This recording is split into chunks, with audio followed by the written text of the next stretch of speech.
अस्सलाम वालेकुम बच्चों। कल हमने पढ़ा था डेटाबेस, ठीक है। वो क्या होता है कि जो लॉजिकली रिलेटेड रिकॉर्ड्स होते हैं जो एक दूसरे के साथ किसी ना किसी तरीके से लिंक होते हैं। दूसरी बात क्या हमने पढ़ी थी कि वो किसी एक स्पेसिफाइड पर्पस के लिए यूज़ होते हैं, डिफरेंट टाइप के रिकॉर्ड्स, और उनको हम डिफरेंट तरीके से ऑर्गेनाइज कर सकते हैं, ठीक है। यही हमने पढ़ा था डेटाबेस में। उसके हमने काफ़ी सारे एग्जाम्पल पढ़ी और उसके हमने मॉडल्स पढ़े थे, ठीक है। अब ये जो एक बीच में आपका टॉपिक एक रह गया था, database system and it's components और ऑब्जेक्टिव्स ऑफ डेटाबेस, ठीक है। तो आज हम ये कवर करते हैं, ठीक है, कि डेटाबेस सिस्टम क्या होता है, उसके कंपोनेंट्स क्या होते हैं और ऑब्जेक्टिव्स क्या हैं डेटाबेस के, ठीक है। तो डेटाबेस सिस्टम हमारे पास, इसकी डेफिनेशन आप देख लें, is a collection of data as well as programs required to manage that data, ठीक है। यानी कि एक तो डेटाबेस तो आपको पता चल गया क्या होता है। अब ये बात याद रखनी है कि डेटाबेस और डेटाबेस सिस्टम की डेफिनेशन में थोड़ा थोड़ा डिफरेंस है, ठीक है। डेटाबेस सिस्टम, अब ये क्या होगा, is a collection of data as well as programs required to manage that data. यानी कि एक तो इसमें क्या चीज़ आती है, डाटा आता है, ठीक है। Data plus programs required to manage that data, programs required to manage that data. यानी कि दो चीज़ें आपको चाहिए होंगी, एक तो डाटा चाहिए होगा और दूसरा प्रोग्राम्स चाहिए होंगे, ठीक है। यानी कि प्रोग्राम्स, आप डिफरेंट टाइप के प्रोग्राम्स होते हैं, हम आगे देखेंगे क्या क्या प्रोग्राम्स होते हैं डाटा को मैनेज करने के लिए। तो ये हमारे पास जो है वो डाटाबेस सिस्टम होगा जिसमें डाटा और programs required to manage that data, ठीक है। अच्छा, इसमें हमारे पास कंपोनेंट्स जो हैं वो इसके हमारे पास क्या क्या होते हैं, डाटाबेस सिस्टम के components, components of database system, ठीक है। डेटाबेस सिस्टम की सिर्फ आपने डेफिनेशन ही करनी है, आगे हम आ जाते हैं उसके कंपोनेंट्स ऑफ डेटाबेस सिस्टम, ठीक है। डीबी स्टैंड्स फॉर डेटाबेस, जहाँ पे कहीं भी डीबी लिखा होगा आपका, इसका मतलब है आप डेटाबेस की बात कर रहे हैं, ठीक है।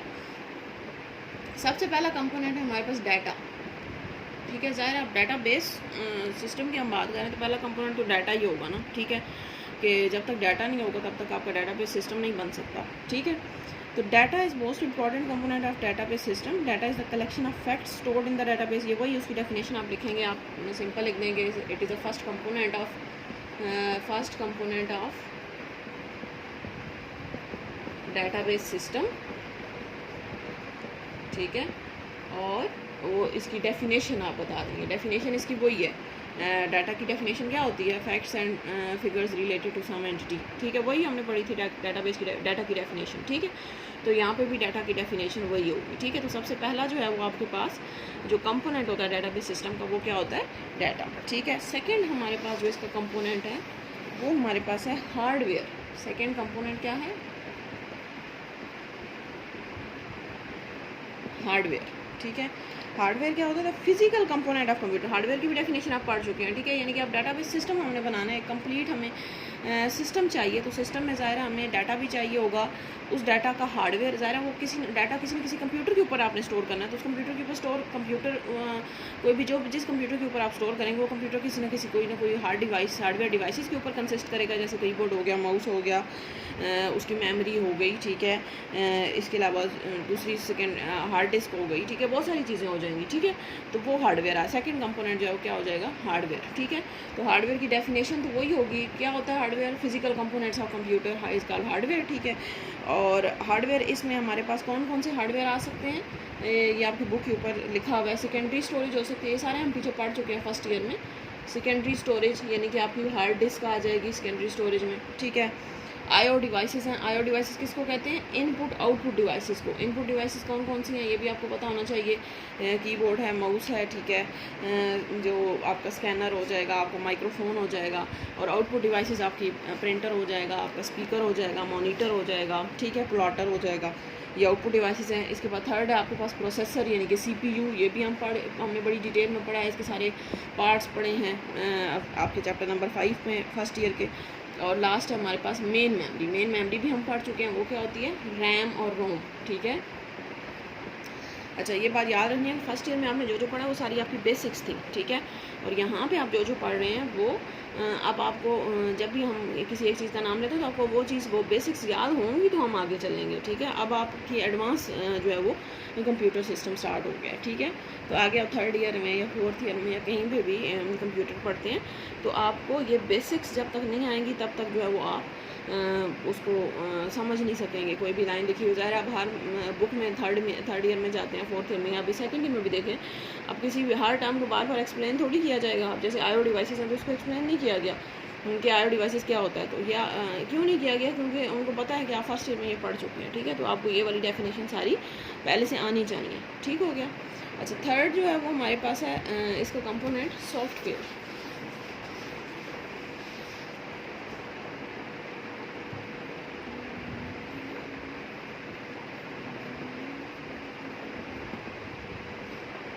सॉफ्टवेयर क्या होता है? Is a collection of programs used by computer within a database system. ये भी हम पढ़ चुके हैं फर्स्ट ईयर में कि हार्डवेयर हमारे पास फिजिकल कंपोनेंट्स होते हैं और ये हमारे पास जो है वो कलेक्शन ऑफ प्रोग्राम्स, ठीक है, to solve a particular problem. ये भी हम पढ़ चुके हैं ना, आगे इसकी टाइप्स भी हमने पढ़ी थी, ठीक है। अच्छा, अब इसमें हमारे पास जो है वो क्या होगा, द मोस्ट इंपॉर्टेंट सॉफ्टवेयर जो है वो हमारे पास, अच्छा 3 तरह के सॉफ्टवेयर यूज़ होते हैं जो अब डाटाबेस सिस्टम है इसमें। जैसे उसमें हमने पढ़ा था आईओ डिवाइसेस यूज़ होती हैं, सेकेंडरी स्टोरेज है, प्रोसेसर और मेमोरी है। तो इसमें हमारे पास क्या क्या सॉफ्टवेयर यूज़ होते हैं? इसमें हमारे पास जो है सबसे पहला तो है हमारे पास जो सॉफ्टवेयर है वो है ऑपरेटिंग सिस्टम। ज़ाहिर है किसी कंप्यूटर के ऊपर आप काम कर रहे हैं तो जब तक ऑपरेटिंग सिस्टम नहीं होगा तब तक आप कोई काम नहीं कर सकते। ऑपरेटिंग सिस्टम क्या होता है? जो बेसिक कंपोनेंट होता है, जब तक ऑपरेटिंग सिस्टम जैसे विंडोज़ है या मोबाइल के अंदर एंड्रॉयड है ये नहीं इंस्टॉल होगा तो आप कोई टास्क परफॉर्म नहीं कर सकते। सेकंड है हमारे पास DBMS सॉफ्टवेयर। DB का मैंने अभी आपको बताया था, DB stands for database, MS stands for management system. Database management, ये पूरा डाटाबेस हो गया और ये हमारे पास मैनेजमेंट है और ये सिस्टम है, ठीक है। तो ये हमारे पास डाटाबेस को मैनेज करने वाला सॉफ्टवेयर होता है, ये लाजमी होना चाहिए। जैसे माइक्रोसॉफ्ट एक्सेस हम आगे पढ़ेंगे भी आपकी बुक के अंदर, मैंने आपको बताया था 5th 6th और 7th चैप्टर माइक्रोसॉफ्ट एक्सेस पे कंसिस्ट करता है, तो ये हम आगे पढ़ेंगे इंशाल्लाह, ठीक है। ये DBMS है, डाटाबेस मैनेजमेंट सिस्टम है, ठीक है। और नेक्स्ट है एप्लीकेशन प्रोग्राम्स एंड यूटिलिटीज़, ठीक है, यानी कि इसके अलावा बाकी कोई भी एप्लीकेशन प्रोग्राम आपको चाहिए। ये भी हम एप्लीकेशन प्रोग्राम एंड यूटिलिटीज़ हमने पढ़ा था। इसमें आपका जो चैप्टर था, आई थिंक चैप्टर नंबर 5 में ही पढ़ा था कि ये क्या होते हैं, यानी कि आपके जो दूसरे प्रोग्राम्स होते हैं। अब सॉफ्टवेयर 2 टाइप्स के होते हैं ना आपके, एक आपका सिस्टम सॉफ्टवेयर होता है और एक एप्लीकेशन सॉफ्टवेयर। तो ये सिस्टम सॉफ्टवेयर के अंदर आ जाएगा ऑपरेटिंग सिस्टम, तो जो एप्लीकेशन प्रोग्राम एंड यूटिलिटीज़ है ये एप्लीकेशन सॉफ्टवेयर के अंदर आ जाएंगे, ठीक हो गया। अच्छा, नेक्स्ट है हमारे पास 4th चीज़, ये तो हमारे पास तीसरी चीज़ हो गई, तो तीसरा कंपोनेंट है। 4th कंपोनेंट हमारे पास जो डाटाबेस का है दैट इज़ पर्सनल।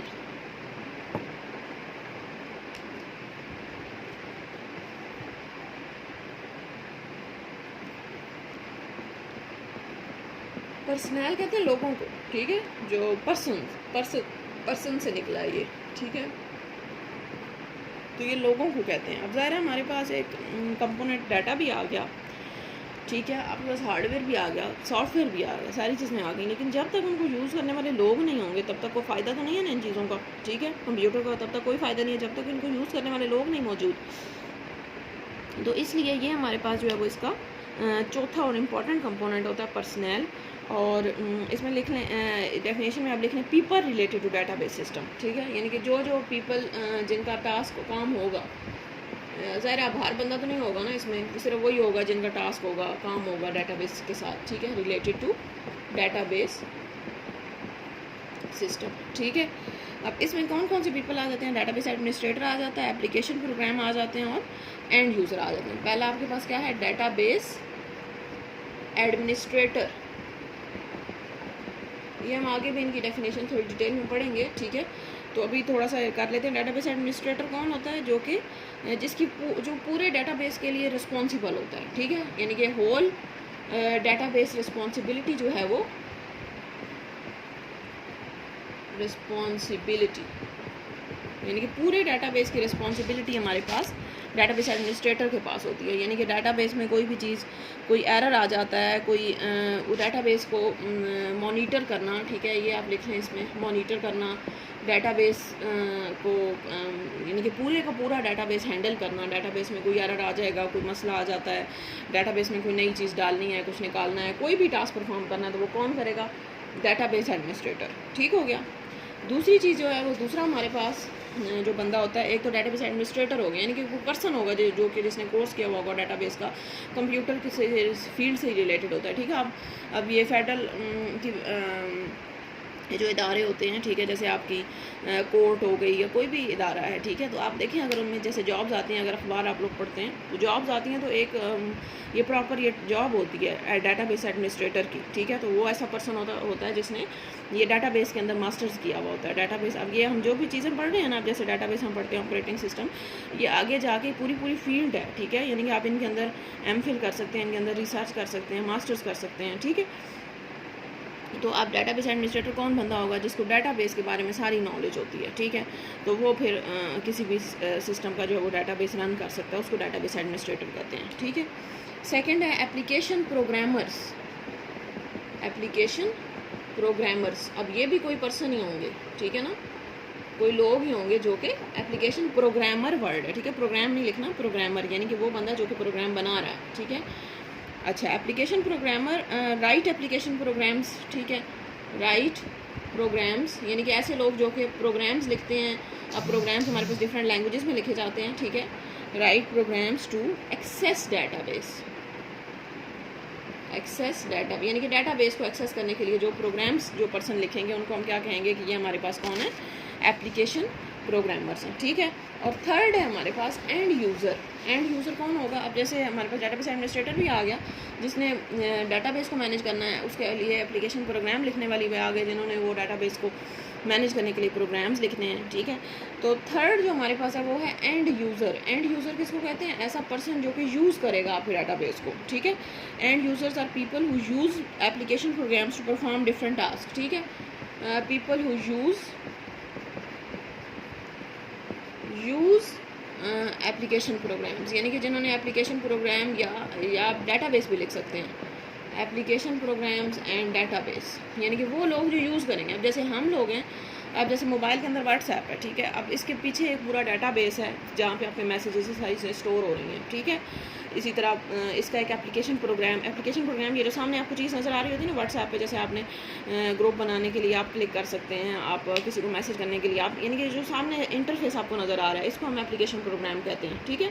डेटाबेस तो बैक एंड पे होता है ना, कि पीछे जो आप काम चल रहा है, और एप्लीकेशन प्रोग्राम होता है जो फ्रंट पे यूज़र को नज़र आ रहा था। अब इसमें पीछे डेटाबेस एडमिनिस्ट्रेटर भी होगा और एप्लीकेशन प्रोग्रामर भी होगा जिसने ये सारा कुछ बनाया है, लेकिन हम इसमें एंड यूज़र कौन है? हम लोग हैं, हम इसको यूज़ कर रहे हैं। ठीक है। इसी तरह कोई और भी एप्लीकेशन ले लें, कैलकुलेटर ले लें, अब कैलकुलेटर के पीछे एक डेटाबेस एडमिनिस्ट्रेटर होगा जिसने उसकी हिस्ट्री स्टोर करनी है, उसके अंदर कोई कैलकुलेशन कैसे परफॉर्म करनी है, और एप्लीकेशन प्रोग्रामर होगा जो कि उसका वो इंटरफेस बनाएगा कि कौन कौन से बटन आएंगे इसके अंदर। ठीक है। प्लस माइनस मल्टीप्लाई डिवाइड, कौन क्या क्या चीज़ें डालनी है, सामने जो चीज़ आपको नज़र आ रही है वो एप्लीकेशन प्रोग्रामर बनाएगा। ठीक है। तो हमारे पास ये दो चीज़ें हो गई, और थर्ड जो एंड यूज़र है वो हम लोग होंगे, यानी कि हम जो उसको यूज़ कर रहे हैं हम क्या बन जाएंगे? एंड यूज़र बन जाएंगे। ठीक हो गया। अच्छा, उसके बाद हमारा जो टॉपिक है छोटा सा है, explain different objectives of database. ठीक है। वो क्या टॉपिक है हमारा? Different objectives of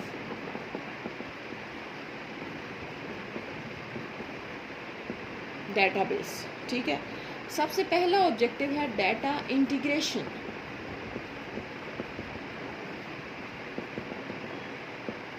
data integration, integration क्या होती है? इंटीग्रेट करने का मतलब होता है जमा करना। ठीक है। कलेक्ट करना इसका मतलब होता है। अच्छा, तो data in a file system is stored in separate files. हमने पीछे पढ़ा था ना कि डाटा जो फाइल सिस्टम की डिसएडवांटेज हमने पढ़े थे कि उसमें हर फाइल में अपना अपना डाटा होता है। जैसे हमने पढ़ा था कि डाटा रिडंडेंसी क्यों आती है, कि आपका स्टूडेंट की अपनी फ़ाइल है, लाइब्रेरी वालों की अपनी फ़ाइल है, यानी कि आपके पास सेपरेट फाइल्स हैं। हर जो भी आपके पास डिपार्टमेंट होगा उसकी अपनी फ़ाइल होगी और हर कोई अपना अपना डाटा स्टोर कर रहा होगा, तो जिस वजह से आपकी रिडंडेंसी आती है कि एक ही टाइप का डाटा हर किसी के पास होगा। ठीक है। तो अब वही चीज़ को रिजॉल्व करने के लिए हमारे पास आती है डाटा इंटीग्रेशन। डाटाबेस का जो सबसे इम्पॉर्टेंट ऑब्जेक्टिव है या एडवांटेज आप कह लें, वो क्या होती है? Data integration. कि आपका जो डाटा होता है वो आपके पास एक ही जगह पे सारा कुछ स्टोर होता है, ठीक है। इसमें आप ये देख लें, ये जो आपकी बुक पे लिखा हुआ है कि data in file system is stored in separate files, कि वो आपके पास डिफरेंट फाइल्स में स्टोर होता है।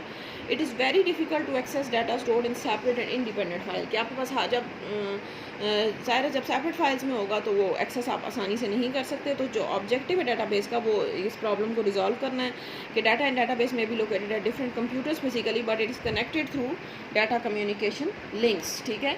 आप इसमें क्या क्या लिख सकते हैं? एक तो आप ये लिखेंगे data in file system, data in file, जो हम पिछले हमने सिस्टम पढ़ा था डाटाबेस से पहले, is stored in separate files,